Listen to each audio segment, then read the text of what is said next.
Welcome to part 3 of our discussion about permutations and combinations. In this part of the video, I really just want to do a bunch of examples so we can talk about the differences between the problems and strategies for setting things up.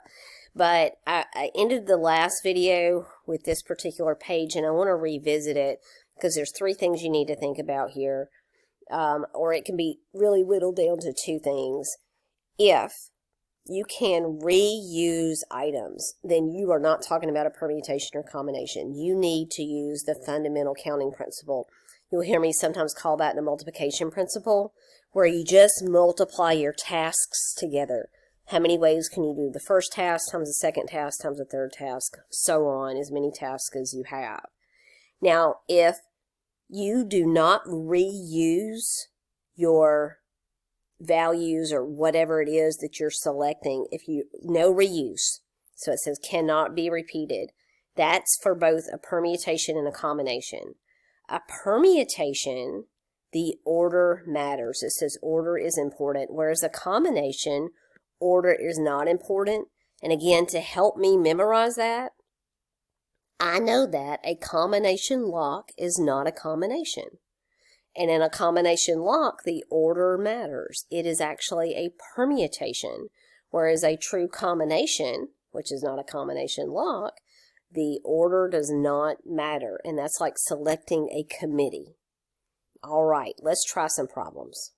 Okay, so for our first example, we need to know in how many ways, so that's a counting problem, can a pet owner distribute 4 different chew toys among 7 dogs if a dog may receive anywhere from none to all 4 chew toys? So, the first time you read these, it can be a bit overwhelming. If you'll notice, I just have the formula for permutation and for combination up at the top of the page just to remind you what they are. We may not even need either one of these formulas for each particular problem. We'll see. Let's think about what we're doing. We're distributing chew toys, right, among 7 dogs. So you've got to decide, are you doing 7 different things or are you doing 4 different things? And really, you're giving out chew toys. So think about that as 4 things. The first chew toy, the second chew toy, the third chew toy, and the fourth chew toy. Think about it in tasks first. Now, if we can reuse, then you definitely have to think about it in terms of task. If there is no reuse, then you can then turn to, does order matter or does order not matter? And you can use one of these formulas. But you know what? It says even one dog may receive all 4 chew toys. That means that there is reuse of the dog, right? So I think the struggle for this problem is to determine, do you need 7 blanks or do you need 4 blanks, right? But your goal is to give out a chew toy, not give out a dog, right? Your task is you take that chew toy or that bone in your hand and you've got to decide what to do with it. Now, how many ways can I give out that first chew toy? 7, right? 7 ways to give out the first chew toy, because I can go from dog 1, dog 2, dog 3, dog 4, all the way to dog 7. How many different ways can I give out the second chew toy? Now, this is the key. Can I use permutation, combination, or do I have to do it the way I'm doing it? And it's still 7 because it said 1 dog can receive all 4 chew toys. That certainly wouldn't be fair, but you don't have enough chew toys to give everybody anyway. So here we are. So reuse is allowed, which means the permutation and combination formula don't do us any good here. How many ways can I give out that third chew toy? 7. How many ways can I give out that fourth chew toy? 7. So y'all, we're only using the fundamental principle of counting here, or the fundamental counting principle, which I keep calling the multiplication principle because it is. But this is 7 times 7 times 7 times 7 is 7 to the 4th power. And we just need to plug that in our calculator and see how big it is. And I got 2,401 ways that we can do this. Okay? It's a lot of ways, but if you think about it, if you're going to give out, 4 different items to up to 7 different dogs, there's so many ways you could do that. And then you tack on the fact that, you could give 1 dog 3 toys and 1 other dog 1 toy, and just in every way possible. There's a lot of ways you can do this. So fundamental counting principle is it here. No combination or permutation. Again, all because we could reuse a dog when we're giving out our bones. Okay, next problem. How many different 3-member committees could club in that includes Alice, Beth, Carter, Donald, Eric, and Ferris appoint so that exactly one woman is on the committee? Okay, so first of all, we have a 3-member committee.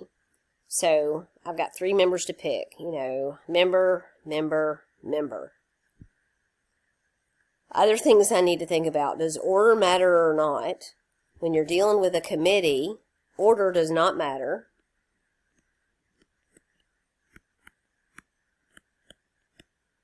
And can we reuse? Well, no. When you're dealing with a committee and you're picking people, I can't reuse Beth twice. You know, I wouldn't have a 3-member committee anymore. I would only have a 2-member or a 1-member committee. So whenever you're building committees, you cannot reuse, and order should not matter if you're just building a committee. But it's got this extra issue going on here, right? One woman has to be on the committee. So we could pick our woman first, and then these 2 could be the men that are left over. But now, that's another thing to consider. Could one of these be a woman? No, it says that exactly one woman must be on the committee.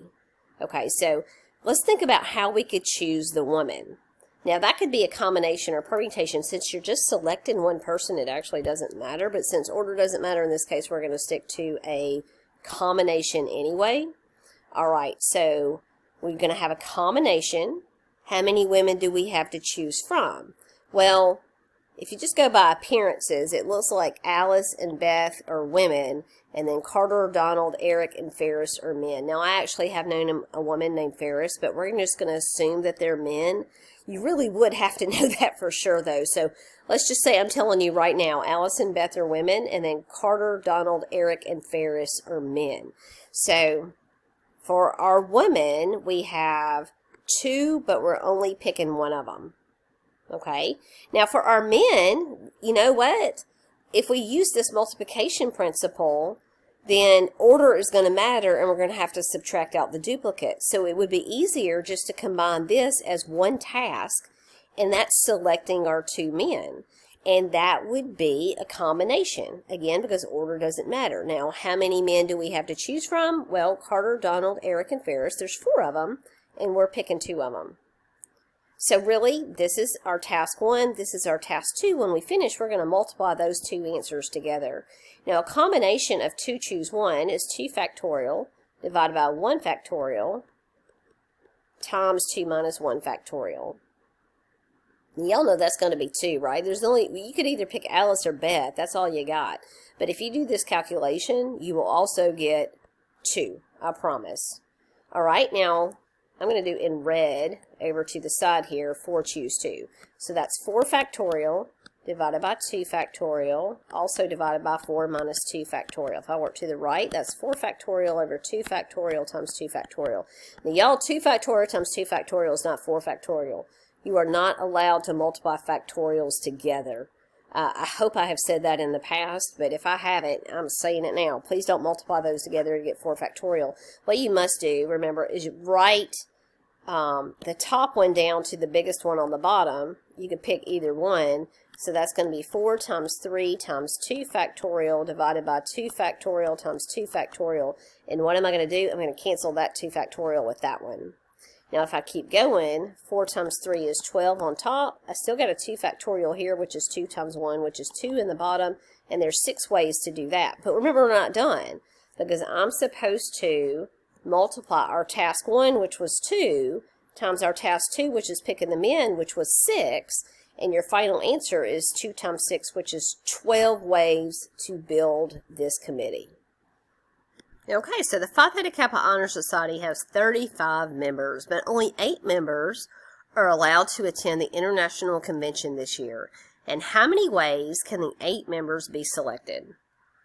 All right, so we're picking 8 people from 35 people. So what are our big questions? Can we reuse people to build our 8 people? Certainly not, right? Because If I pick Phil to go, then I can't pick Phil again because he's already going.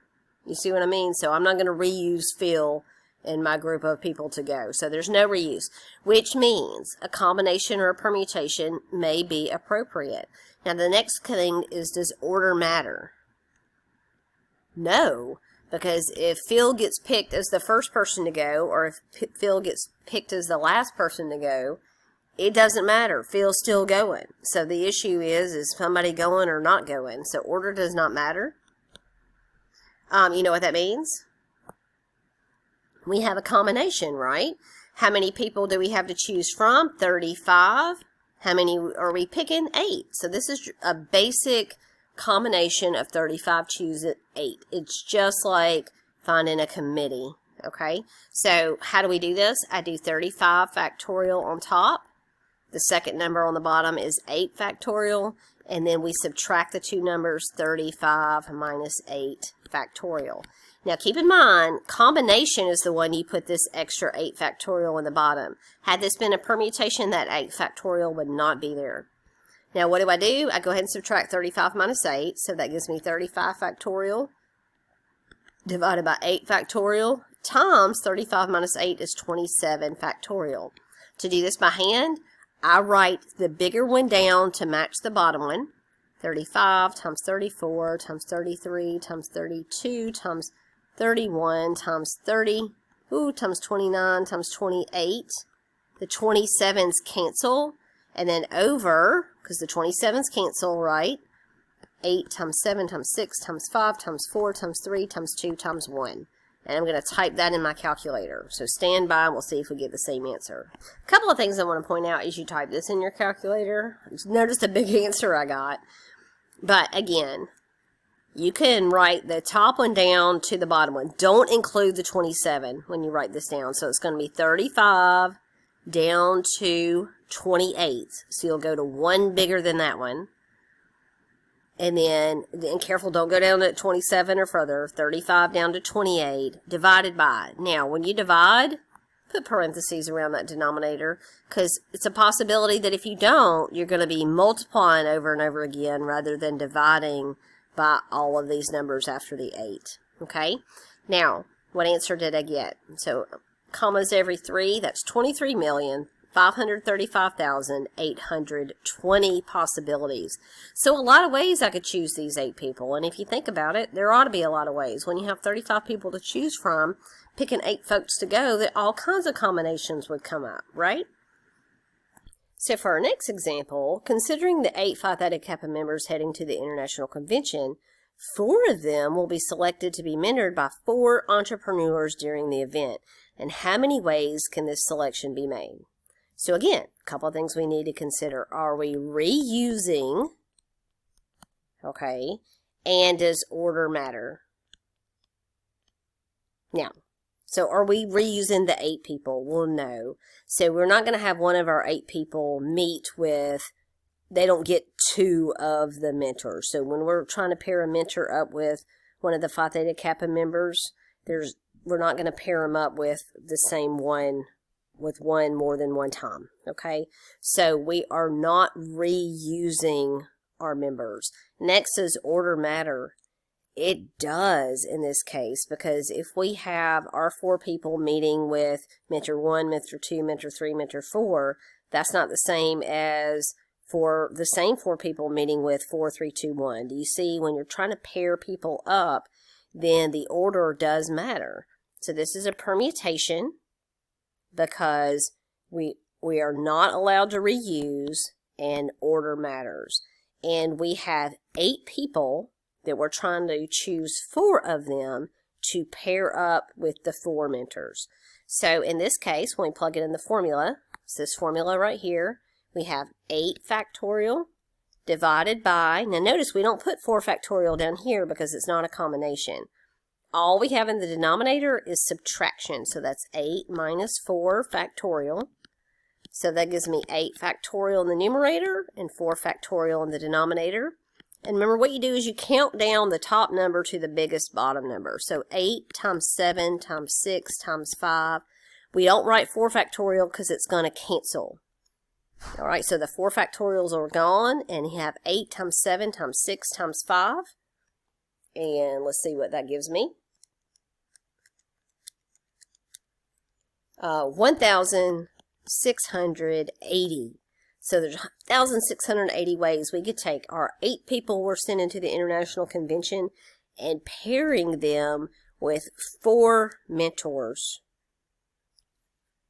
All right, so in how many ways can a class ranking of the top 15 students be divided into groups of 10, 3, and 2 students? Now, I got a similar problem right out of the homework, and I had to really think about what this meant. And that's common for me. Sometimes I will overthink how these problems are set up, and you might have the same issue as I do. But when you take a look at it, we've got 15 students, a list of 15 students. Those 15 students are in an order, but they're dividing them into groups. Now, these groups are not in order. What's happening is from the 15, they pick 10, and that's going to make group number 1. So we have 10 people to make group number 1, and then we have 3 people to make group number 2, and then 2 people to make group number 3. You see what I mean? So that's all 15 students right there. Now, when you make groups, the order does not matter. So let's just make our group of 10 where the order doesn't matter. How are we going to do that? We're going to take our combination, and we have 15 students, and we're going to choose 10 of them. So let's think about that as our first task. And then we need to pick the group of 3. Now, y'all, we've already pulled out 10 folks. So when we pick our group of 3, then we have 5 students, and we're going to pick 3 of them.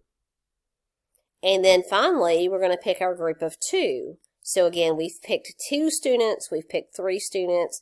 That's 13 total we've already picked. So y'all, there's only 2 people left.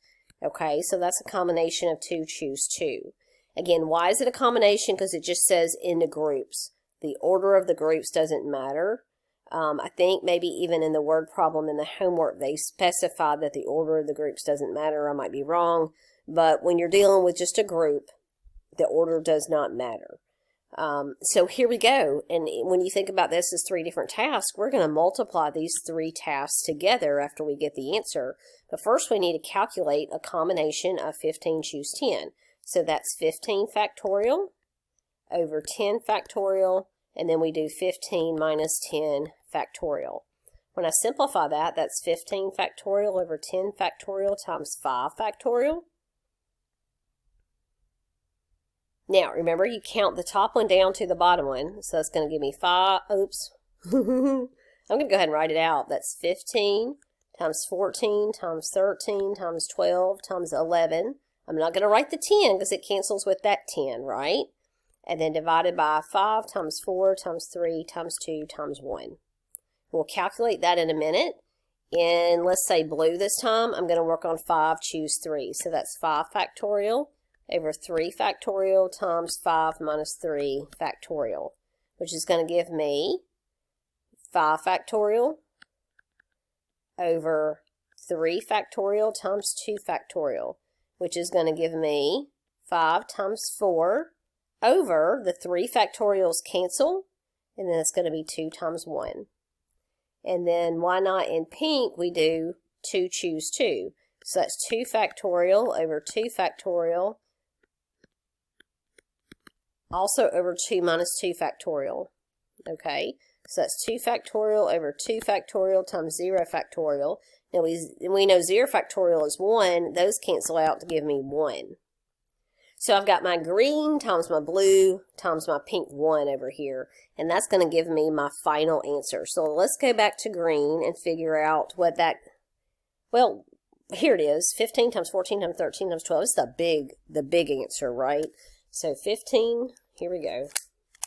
Get this calculator working. 15 times 14 times 13 times 12 times 11. Remember, the 10's canceled.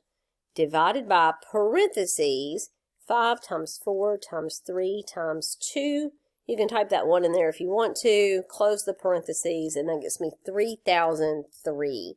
So my green one is 3,003. Times my blue one, I actually can do probably in my head. Let's look at it. Yeah, 5 times 4 is 20, divided by 2 times 1 is 2, that's 10.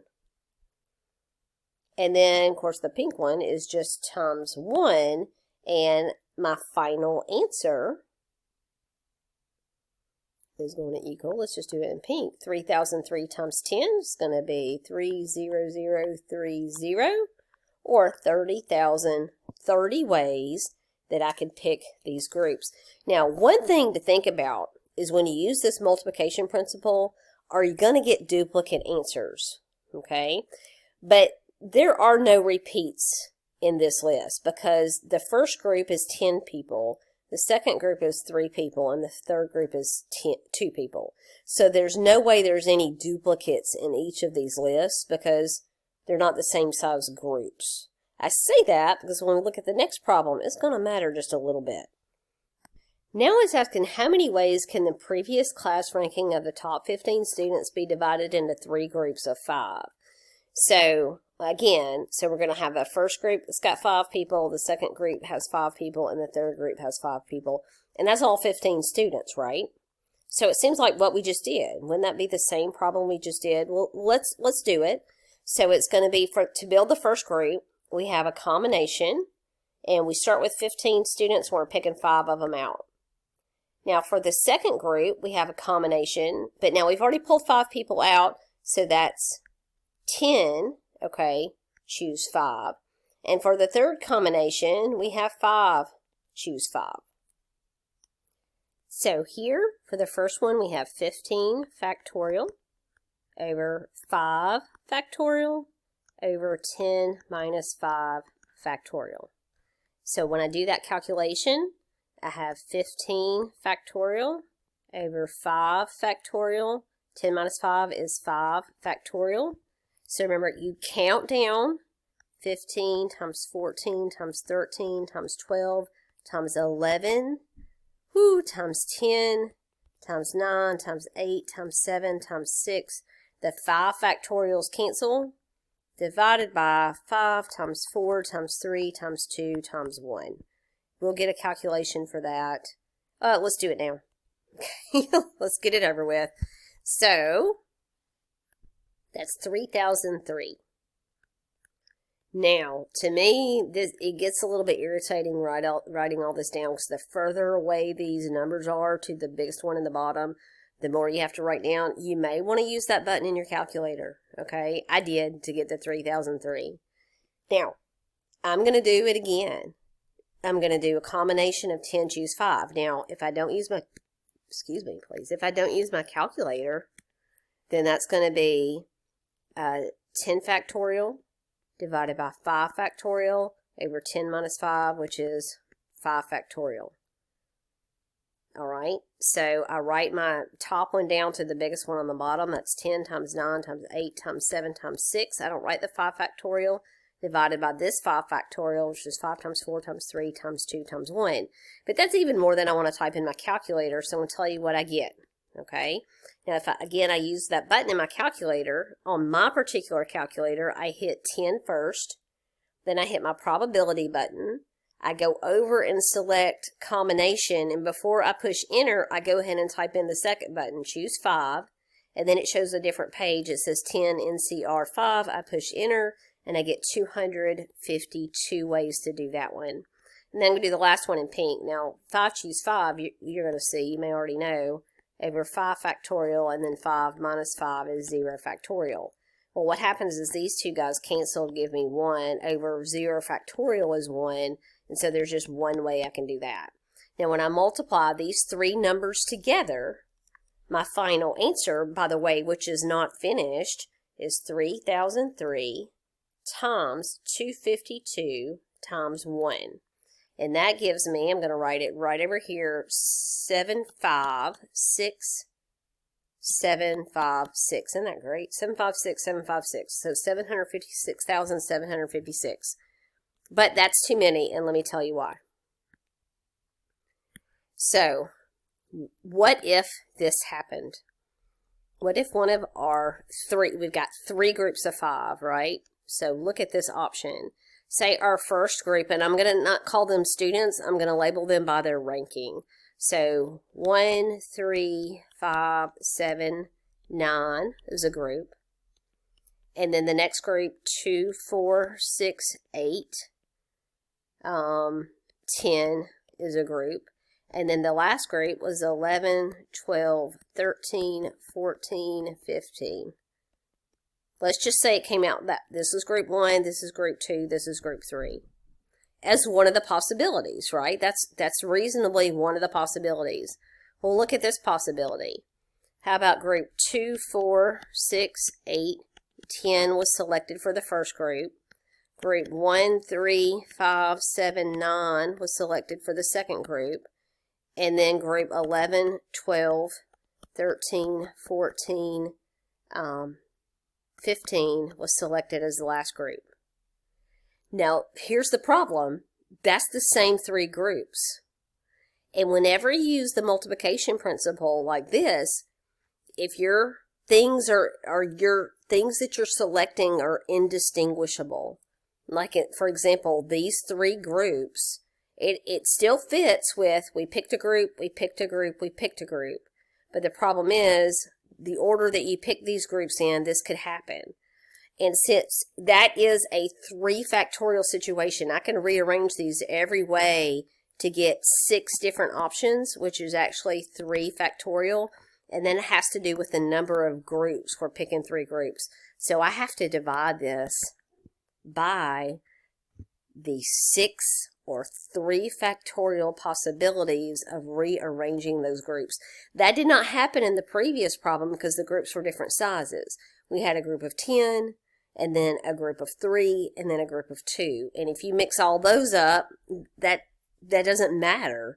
It's still the same groups. But when you have the same size groups that you're picking, then you could have these repeats that you really didn't think about when you set this problem up. So we have to divide that by 6 or 3 factorial. Again, the 3 coming from the 3 select groups.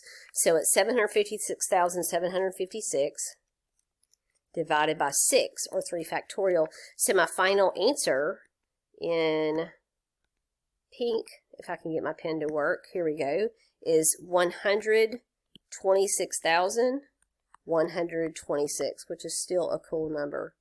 So I divided that by 6 and I still got a really cool number. Okay, so that's that problem. Again, a tricky one. All these tricky ones show up at the end. Okay, so homework problem here. Radio station call letters. Radio stations in the United States have call letters that begin with a K or a W.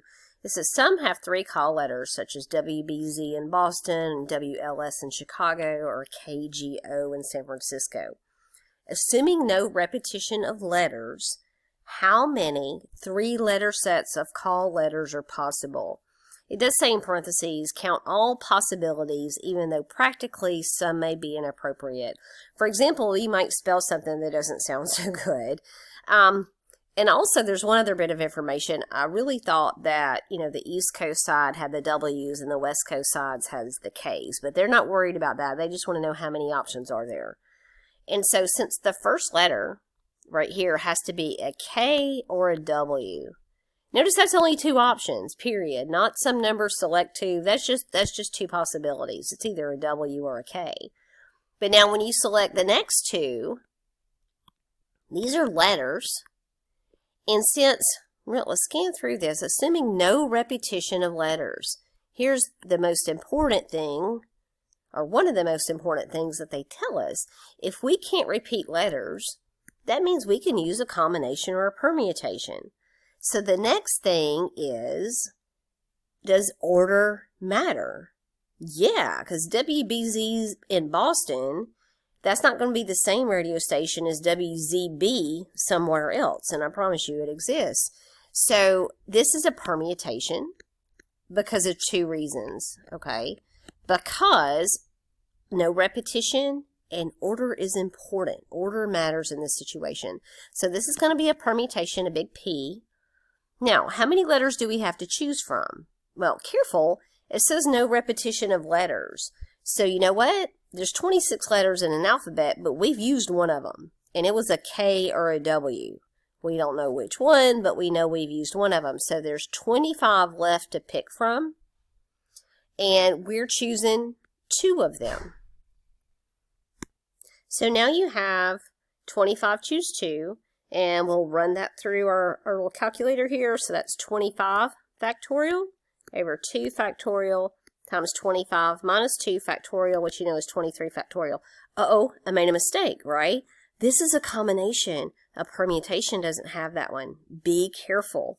Now, I can write the top one down to the bottom one, so that's 25 times 24. I'm not going to even write the 23 factorial because it cancels with that one.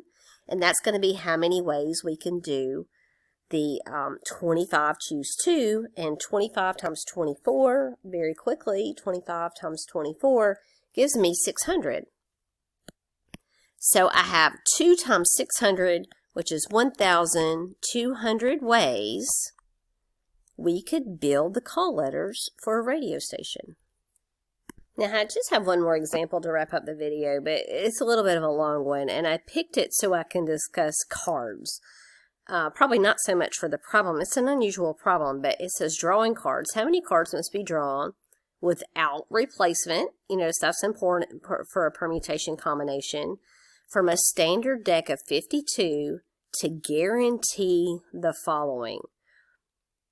Now, we're trying to make sure we have 2 cards of the same suit for question A, and then 3 cards of the same suit for question B.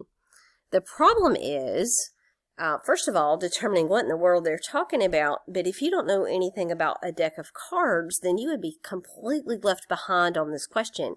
So I want to spend just a few minutes talking about a standard deck of cards, because they make such good problems for counting and then again for probability. So I want to be sure that we're familiar with a deck of cards. You may all already be familiar, but just in case you're not, let's talk about what a deck of cards looks like. Now, a deck of cards has 4 suits. You have clubs, sometimes called puppy feet when you're first learning as a kid. Hearts, everybody recognizes the heart shape.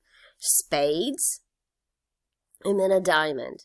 So those are your 4 suits. Now, what's important about these 4 suits? Well, first of all, what I need you to know is that, notice the color. So clubs and spades are always black, where hearts and diamonds are always red. So half the deck is black cards and half the deck is red cards. Something else that's important is there are 13, let me go this way. There are 13 of these club cards. I'll tell you what they are in just a minute. There are 13 of these spade cards. On the other side, there are 13 of these hearts cards, and there are 13 of these diamonds cards. Now, if you do 4 times 13, that gives you 52 cards. So it's important to know there are 52 cards. How many black cards are there? There are 26 black cards, right? 13 clubs, 13 spades. How many red cards are there? There are 26 of them. There's 13 hearts and 13 diamonds. So the deck is split in half. 26 black cards, 26 red cards. Those are split in half with 13 clubs, 13 spades on the black side, and 13 hearts, 13 diamonds on the red side. Now here are all 52 cards just laid out. And so you see the clubs at the top.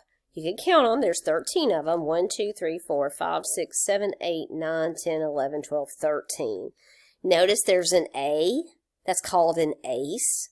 You could count an A or an ace as a 1, or you could count it as higher than a king. Notice these are in order. But again, that ace could be down here below a 2 and counted as a 1, or up here, just depending on what game you're playing or what you're doing with it. And then notice every number, 2, 3, 4, 5, 6, 7, 8, 9, 10 is represented. And then a J is a jack, a Q is a queen, and a K is a king. And the clubs, the black cards have it. The hearts, which are red cards, have the same list. The clubs down here, the spades, I apologize, in black again, has the same list, and so do the diamonds. And this is all 52 of your cards. And then finally, right here, it has it listed. There are 13 clubs, 13 hearts, 13 spades, 13 diamonds. We talked about that already. There are 26 black cards and 26 red cards. Talked about that already also. Notice the A or the ace, there's 4 of them. There's one of every what we call a suit. So the top row is a suit, the second row is a suit, the third row is a suit, and the fourth row is a suit. In other words, the suit are clubs, hearts, spades, and diamonds. So there are 4 aces, 4 twos, 4 threes, 4 fours, 4 fives, 4 sixes. You see the point, okay? Now, you notice these listed right here, the jacks, the queens, the kings. Those are called face cards because they have faces on them often. Or if you flip these cards over to the other side, you'll see faces sometimes on that same side, but they're called face cards. And notice there are 12 of them because these are them right there, the jack, queen, and king for all of them. Yeah, I think that's probably all I really need to say about it. We may revisit this a bunch, just depending on our situation, but let's go back to our particular example. So here we are again, the same example. How many cards must be drawn without replacement from a standard deck of 52 to guarantee the following? So our first example A, I'm just going to focus on just this example. 2 of the cards will be of the same suit, okay? Now remember, a suit is either the club, the heart, the spade, or the diamond. And notice, I've got the whole set over here for us to look at. Now, honest to goodness, y'all, this really isn't a combination problem, a permutation problem, or even a multiplication principle problem. It's really just thinking through this logical problem is the way I see it. But to me, it was a good way to explain cards to you, and then we can just think through the problem. So let's just pretend these are all flipped over and you just draw a card. Okay, so you're just going to draw a card. Now we know that card is either going to be a club, a heart, a diamond, or a spade. What did I leave out? So let's just say it's a club. Okay, and we draw the next card and it's a club, right? Well then boom, we're done. 2 of the cards are the same suit. But that's the best case scenario, that you draw back to back the same card, right? All right, so let's just say you don't draw a club and you draw a heart. Let me do it this way. Okay, and then next you draw another club. Well, then you're done, right? It only took 3 cards to do it, but still, that's not the worst case scenario. The worst that could happen is you draw a club, and then you draw a heart, and then you draw a diamond. Card you draw would be maybe a spade, and I certainly don't want to draw that, so I'm just going to write it. Okay, so now we're up to 4 cards. Now, the next card you draw, it doesn't matter what it is, but you're going to have a pair. Am I right? So if you hadn't already gone through a pair here, you got lucky enough to draw 4 different ones. Look, y'all, when you draw again, it's got to be either a club, which you already have, a heart, which you already have, a diamond, which you already have, or a spade, which you already have. How many cards would that be? So this one right here would be the 5th card. So you have to draw 5 cards, at the most 5 cards, to come up with 2 cards of the same suit. Does that make sense? And notice we didn't use any of our calculations for this. So this problem is uber tricky, I think, because they're throwing something out there that you don't need any of these things. And this is without replacement, is what they're trying to say. You don't put the cards back in, so that makes you think, oh, it's a permutation, or oh, it's a combination, but oh, no, it's not. So let's try the next question. Again, let's see if we can use a permutation, a combination, or just think hard and see if we get it. Now, 3 of the cards will be the same suit. 3 of the cards will be the same suit. So let's keep counting, right? So right now, we have 2 of the cards are the same suit. So again, we drew a club, and then we drew a heart, and then we drew a diamond, and then we drew a spade, okay? And then let's say we drew a club, right? So now we have 2. Now, if we drew a club again, then we would have 3 of the same suit. But let's make it hard and say we drew a heart, and then we drew a diamond, and then we drew another spade. And look, we still don't have 3 of the same suit. But look, our next card, our guy right here, listen, it's either a club, a heart, a diamond, or a spade. that will give us 3 of the same suit, won't it? If it happened to be club, it would be club, club, and then that would be our club right there. So if we have 3 of the same suit, we did it. Now, how many cards is that? 1, 2, 3, 4, 5, 6, 7, 8, 9 cards. It would take 9 cards to be sure we have 3 cards from the same suit, or less. Heck, we might get it with the first 3 we draw, right? But it would take at most 9 cards and then we'd get there. So it's a neat problem. It's certainly not a permutation or a combination though, right? All right, but we got to talk about cards. So I hope this helps you get through the homework. If it's not, or you get stuck on a particular problem, you just let me know and we'll do a video or talk about what you need to do to get that problem done. I hope you have a great day.